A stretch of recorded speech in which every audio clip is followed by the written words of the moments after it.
Back, बहुत स्वागत आप सभी का। आप देख रहे हैं कहानी कुर्सी की, यहाँ सीधे विजय चौक से लाइव। एक तरफ यहाँ पार्लियामेंट हाउस के अंदर आज जबरदस्त हंगामा हुआ। बीजेपी राहुल गांधी और सोनिया गांधी पर आरोप लगा रही है कि देश विरोधी ताकतों के साथ वो मिले हुए हैं।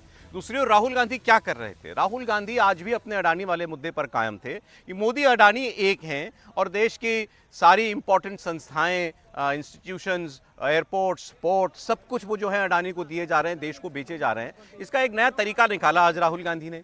उनके दो सांसद आज चेहरों पर मास्क लगा करके आए। एक पर राहुल गांधी का, माफ कीजिएगा, नरेंद्र मोदी का मुखौटा था और एक पर अडानी का मुखौटा था। वो दोनों आपस में बात कर रहे थे।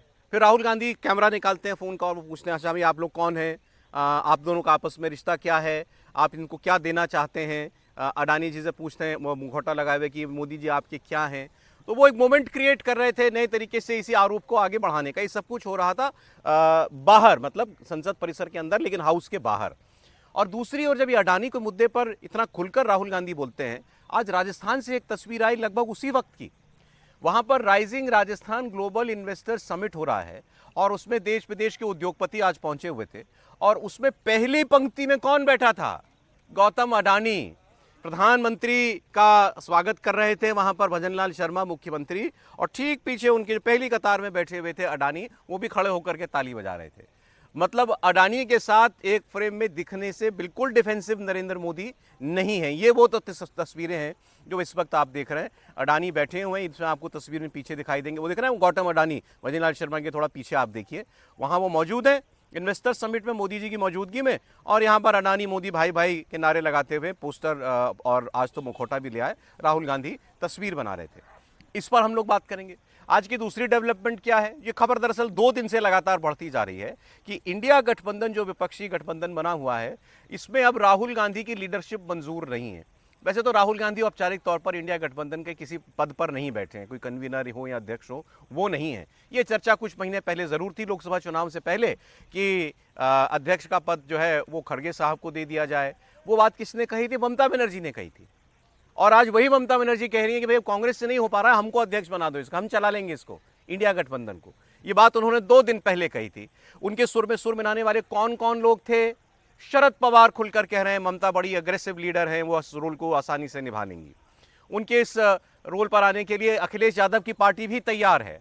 रामगोपाल यादव आज भी बोले, रोज इस विषय पर वो बोलते हैं। और उन्होंने तो कल ये भी कहा था कि भाई अगर कांग्रेस पार्टी ने ठीक से टक्कर दी होती, मुकाबला किया होता भारतीय जनता पार्टी का लोकसभा चुनाव में, तो मोदी आज प्रधानमंत्री थोड़े ही होते तीसरी बार।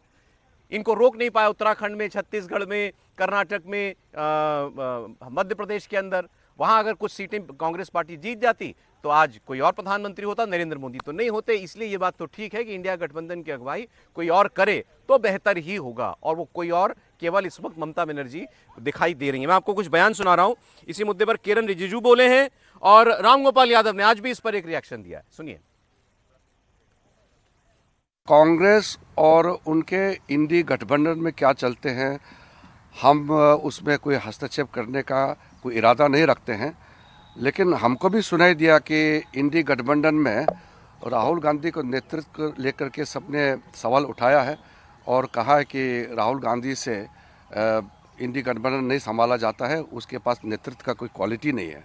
अब राहुल गांधी के पास लीडरशिप क्वालिटी नहीं है, उसे कांग्रेस डूबता है या इंडी गठबंधन का जो कमज़ोरी होता है, तो उसमें हमको क्या कहना है? हमको तो सरकार चलाना है, देश को सेवा करना है।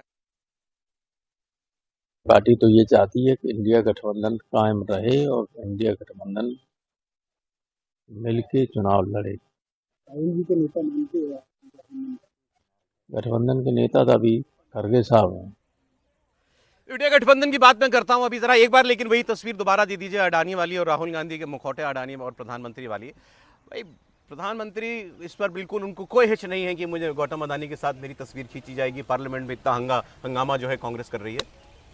सर ये एक तो मैं विजय जी, जो हम लोग ब्रेक से पहले बात कर रहे थे, भारत थोड़ा दूसरे तरह का देश है। आपको याद है ईडी की पूछताछ के मसले पर एजेंसी गई तो कांग्रेसियों ने क्या पूरे देश में हंगामा कर दिया था, एजेंसी बेकार है। तो आपको लगता है कि अगर अभी भारत सरकार कोई भी कार्रवाई करे, जो विजय जी कह रहे थे, चाहते हम भी यही हैं, तो उसके बाद क्या होगा देश में? रोना पीटना क्या क्या होगा। लेकिन चलिए उसको छोड़ देते हैं। वो ठीक है कि सरकार अगर देशद्रोही का आरोप लगा रही है, सरकार की पार्टी जो सरकार में शामिल, तो उसको कार्रवाई करनी चाहिए। लेकिन ये भी तो है ना कि मानहानि का कोई दावा मुकदमा भी नहीं आ रहा है। जरा न्यायालय में जाए तो सही, तो उस पर भी जरा तथ्यों बात हो। लेकिन मुझे लगता है सबसे सुंदर बात यह है जो सामने आज हो गई है, जो भजन लाल जी के बगल में हैं और अडानी जी भी दिख रहे हैं।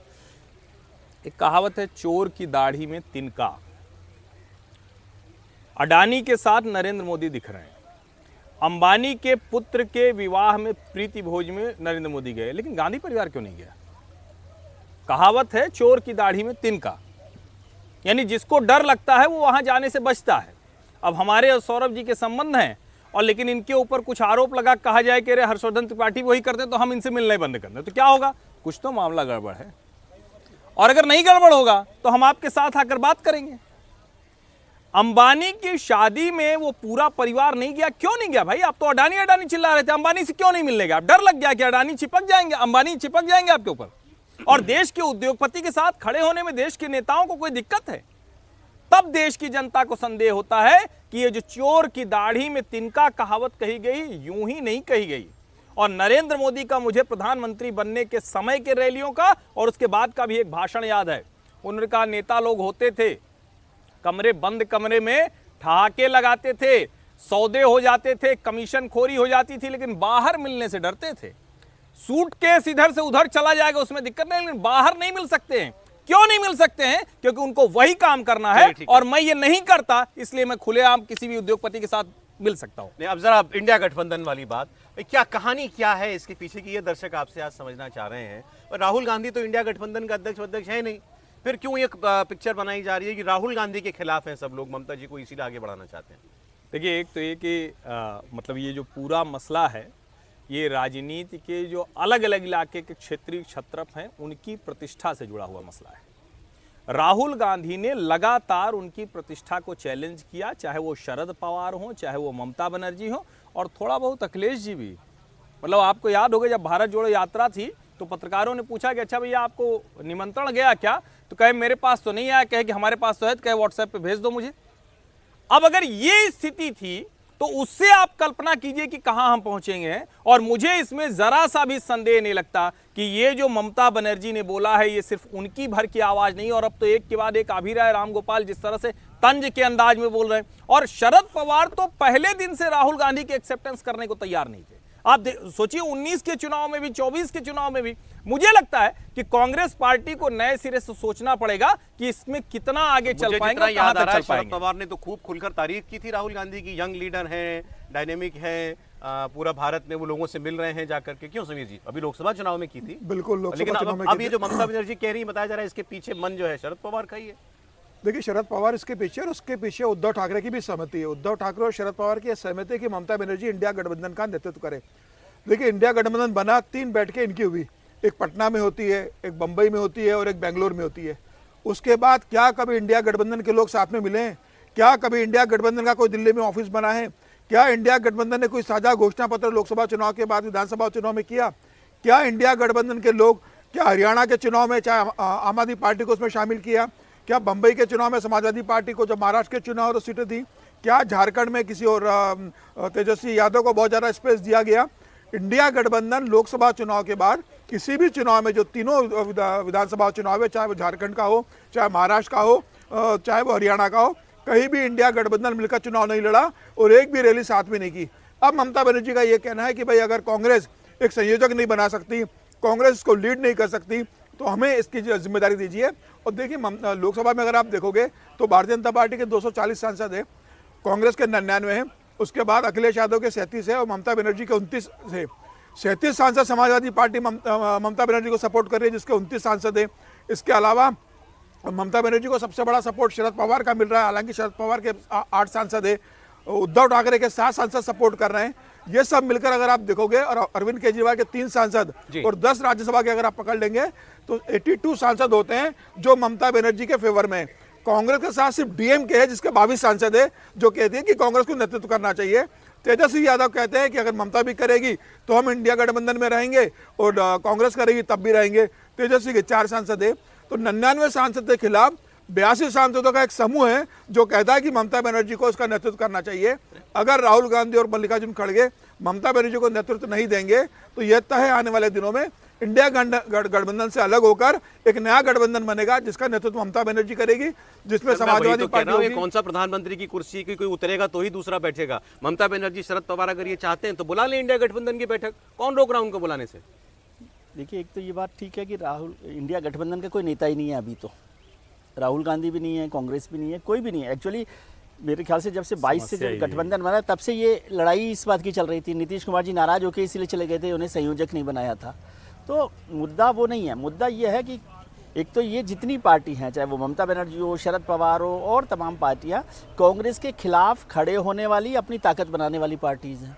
तो वो कभी नहीं चाहते कि राहुल गांधी उनके बड़े लीडर बने। दूसरा कारण मिल गया कि जब राहुल गांधी या कांग्रेस की वजह से ये सरकार नहीं गई, 240 पे ही भले ही रुक गई, लेकिन तीसरी बार उन्होंने सरकार बना ली तो उन्हें तकलीफ लगती है। लेकिन मैं ये कह रहा हूँ, अब मुद्दा ये नहीं है कि राहुल गांधी नेता हैं कि नहीं है, मुद्दा है कि क्या इंडिया गठबंधन को एक नए नेतृत्व की जरूरत है।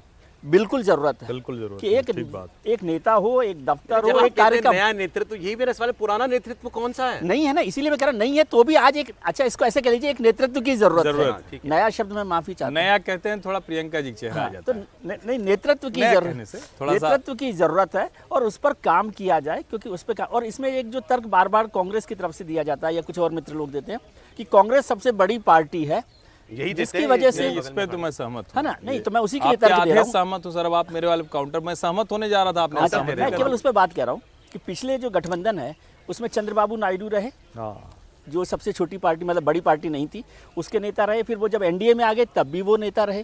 फिर जॉर्ज फर्नांडिस एनडीए के सरकार में संयोजक शामिल रहे ना सर, तब संयोजक BJP रहे, सरकार के साथ शामिल थे वो। एनडीए संयोजक रहे। फिर शरद यादव रहे। उससे पहले हरकिशन सिंह सुरजीत तो बिना कोई बहुत बड़ी पार्टी के ही सब कुछ को लेकर एक साथ चल रहे थे। तो मुद्दा ये नहीं है, क्योंकि नेतृत्व का मतलब है कि क्या पूरे गठबंधन को, जो आपने उदाहरण दिए एनडीए या यूपीए के, इस सब में कांग्रेस और बीजेपी की सहमति से ये लोग अध्यक्ष बने ना। हाँ, तो वो या सहमति कौन बना है, तो वो सहमति बना। मैं कह रहा हूँ कि मतलब ये लॉजिक काम नहीं करेगा कि बड़ी पार्टी बने। मैं कह रहा हूँ नेता ऐसा चाहिए जो सबको साथ लेकर चले। लेकिन उसमें बड़ा प्रश्न होता है जो हर्षी ने 3 दिन पहले किया था कि क्या ममता बनर्जी सबको साथ लेकर चल सकती हैं। वो तो मेरे को लगता है अकेले भी अलग 2 रास्तों पर चलती हैं कई बार। तो इसलिए एक ऐसे नेता की ज़रूरत है जो सबको साथ लेकर चले। और यदि सब पार्टियां, हमारी तो बात से नहीं है ना, यदि गठबंधन के सब लोग चाहते हैं कि ममता बनर्जी बने तो उनको बनाना सबसे फिट चाहिए। आदमी आपको कौन लगता है इसमें, अगर कांग्रेस नहीं तो फिर कौन। मैं नहीं शरद समझता। शरद पवार है, लेकिन शरद पवार का वो भरोसा नहीं होता कि शरद पवार किस तरह से करेंगे। है? शरद पवार के स्वास्थ्य शरद पवार के स्वास्थ्य की समस्या और एक नहीं, जनरल फिट तो सबसे राहुल गांधी है। अखिलेश जी को भी बनाया जा सकता है क्या है। लेकिन ममता जी इस समय सबसे बड़ी सीनियर लीडर भी हैं, 7 बार एमपी रही हैं, 3 बार से मुख्यमंत्री हैं, लंबे समय से राजनीति का अनुभव है, तो उनको बना दिया जाए। सबसे जरूरी बात है कि इस सरकार के खिलाफ क्या आप ताकतवर लड़ाई लड़ना चाहते हैं कि नहीं चाहते, पहले ये मुद्दा तय हो ना। रोज राम गोपाल जी सुबह सुबह कहेंगे कि संभल जल्दी चले गए कि देर से चले गए और वहाँ नहीं किया, या ममता जी कुछ बोलेंगे तो वो गठबंधन का नेता बनाने से भी काम नहीं चलेगा। पहले तय करें कि सब लोग मिलकर कोई एक एजेंडा पर काम करना चाहते हैं। बताइए। अच्छा, एक तो ये कि आप जब ये पूछते हैं ना कि सबसे फिट कौन है, तो कांग्रेसी तुरंत कहने लगते हैं कि हमारे हमसे फिट नेता किसका है। वो तो टी शर्ट पहन के आता है, डोले शोले सब दिखते हैं। वो जिशान सिद्दीकी को कहना पड़ा था कि 10 किलो वजन घटा के आना है। असली मुश्किल यही है, पॉलिटिकली फिट लीडर की तलाश करनी चाहिए। जितने नेताओं के नाम अभी विजय जी ने लिए, वो कांग्रेस या किसी पार्टी की वजह से नहीं थे। उन सब का अपना एक व्यक्तित्व था जिसमें वो सब के लिए स्वीकार्य थे। वही कह रहा हूं, सवाल सबके ये लिए है स्वीकार्य। कि क्या कांग्रेस पार्टी के भीतर या जो दूसरी पार्टियां उनमें कोई ऐसा नेता है। इसका जवाब है नहीं है। क्यों नहीं है? क्योंकि ये सारे लोग ऐसा कोई नेता डेवलप नहीं होने दे रहे हैं। विद इन कांग्रेस किसी को भी इतनी गुंजाइश नहीं दे रहे हैं कि वो कांग्रेस पार्टी में राहुल के हित और अहित, जिसको कहते हैं ना व्यक्तिगत हित अहित, उससे इतर हटकर थोड़ी बात कर सके। संसद में हंसते मुस्कुराते आप दूसरे के साथ दिख जाते हैं तो राहुल की मंडली की भ्रिकुटी तन जाती। असली समस्या वहां है जो पॉलिटिकली फिट होने के पैमाने हैं, उस पर विपक्ष का कोई नेता खरा नहीं उतर पा रहा है। असली मुश्किल वहां है। बाकी कौन कहां से करेगा, हाँ, जब लीडरशिप की बात आएगी तो मैं अभी भी वहीं पर फिर से एकदम पक्के तौर पर कहता हूं, तब कांग्रेस के नेता की ही जरूरत पड़ेगी। कन्वीनर के तौर पर आप किसी एक सर्वसमावेशी, व्यवहारिक, थोड़ा गुंजाइश वाले व्यक्ति की तलाश कीजिए, उसको थोड़ा अवसर दीजिए। भाई, नाम तो पहले भी कांग्रेस के लीडर का ही लिया गया था, मल्लिकार्जुन खड़गे का। पार्टी के अध्यक्ष आज भी वही हैं। आप राहुल गांधी कहते रहिए, कांग्रेस पार्टी के लीडर ऑफिशियल लीडर तो मल्लिकार्जुन वही। खड़गे ही है ना। नहीं आप देखिए, गलत बोल रहे कांग्रेस हैं, के- पार्टी देखिए- के ऑफिशियल लीडर नहीं है, वो पार्टी के ऑफिशियल अध्यक्ष है। अध्यक्ष अच्छा, आप लीडर और अध्यक्ष बनकर हाँ, करना दो चाहते में हैं। अंतर देखिए, बिना कांग्रेस के तो विपक्ष का गठबंधन बन नहीं सकता और बिना कांग्रेस की सहमति से कन्वेयर बन नहीं सकता। देखिए, 99 सांसद है उनके पास। आप अगर कांग्रेस को माइनस करके चलोगे तो मुझे लग रहा है विपक्ष किसी भी स्थिति में प्रधानमंत्री मोदी या बीजेपी को चुनौती देने की स्थिति के अंदर नहीं आएगा। आपको कांग्रेस की जरूरत लगेगी। आप कांग्रेस की सहमति से आप अगर कन्वेयर ममता बनर्जी को बनाते तो ठीक है, अन्यथा मुझे लग रहा है कांग्रेस में ही आप नए नेता को देखिए जो ये जिम्मेदारी निभाने की स्थिति के अंदर हो। मुझे लगता है बिना कांग्रेस संभव नहीं होगी। और जहाँ तक अगर एनडीए की भी बात करें तो एनडीए इतना मजबूत है, क्या एनडीए में भी कन्वेयर नहीं है, लेकिन इतना स्ट्रांग है ना एनडीए। आप देखिए, जब से 2014 से प्रधानमंत्री मोदी और अमित शाह आए, एनडीए बना रहा, लेकिन भारतीय जनता पार्टी इतनी मजबूत रही कि अपने सहयोगी दलों को बिना किसी कन्वेयर के, बिना किसी कमेटी के, सबको अपने अपने राज्यों में जीत दिलवाती रही। तो या तो आप इतने मजबूत बन जाइए कि आपको किसी कन्वेयर की जरूरत नहीं पड़े। प्रधानमंत्री मोदी और शाह ही इतने मजबूत है कि जो सब पार्टी को साथ में लेकर चलते हैं, भले ही एनडीए बना है लेकिन इनको कन्वेयर नहीं है। तो आज जो विपक्ष की स्थिति जी। है उसमें मुझे लग रहा है एक ऑफिस होना चाहिए, कन्वेयर होना चाहिए, एक साझा कार्यक्रम होना चाहिए, मुद्दों पर एकीकरण होना चाहिए। लोकसभा के अंदर राहुल गांधी कहते अड़ाने की बात बात इतनी करेंगे, बढ़ गई, आपको लगता है ममता बनर्जी लीडर बनेंगी इंडिया गठबंधन की? निश्चित रूप से बनेगी। अगर ममता बनर्जी ये बात कहा है, शरद पवार समर्थन कर रहे हैं, इसको अखिलेश यादव का समर्थन मिल रहा है, तो देखिए- मुझे लग रहा है कि आने वाले दिनों में एक ये short मांग comment, तेज short होगी। comment, short। एक लाइन के बाद बस थोड़ा अपडेट करूं, एनडीए के चेयरमैन श्रीमान अमित शाह, ये मतलब ये तथ्य के तौर पर, बाकी कितनी मीटिंग, कितना क्या कुछ कैसे, लेकिन चेयरमैन अभी एनडीए के वो अमित शाह है। चलिए सर।